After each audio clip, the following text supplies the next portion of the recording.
Hi, I'm Ryan Clark, and I'm a professional chef, and today we're in The Beef. It's What's for Dinner Culinary Center, and today I'm gonna be teaching you tips and tricks for you to cook beef in your kitchen. So I've got some tips and tricks for sous vide at home. So the sous vide breaks down into a few parts. So we have our heating element here, so this is what you would set your temperature to. That's gonna heat our water bath and keep that constant temperature. It's gonna kind of move the water around. Think of it like a jacuzzi. And then we put our beef in, and let that cook, and it'll be at a constant temperature all the way through. Another thing that you can do if you don't have a big container like this, you could use a pot, put your immersion circulator into that, so you have a little bit smaller space. Honestly, the smaller the better, depending on how many things that you're doing, because you don't have to heat up as much water. If you don't have a fancy immersion circulator, you could use just a pot of water, as long as you can control that temperature.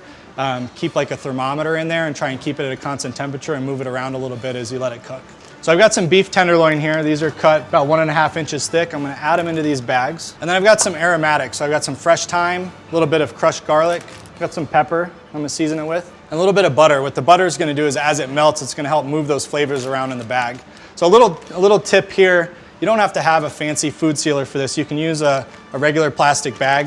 If you slowly start to lower this into the water, what it does, it pushes all the air out. We haven't sealed the bag yet until we get all the way down to that seal, and then we can seal the bag. What that's gonna do, it's gonna allow it to cook under the surface of the water. And it's important that we have a lot of heat trapped in here, so you wanna use some type of cover.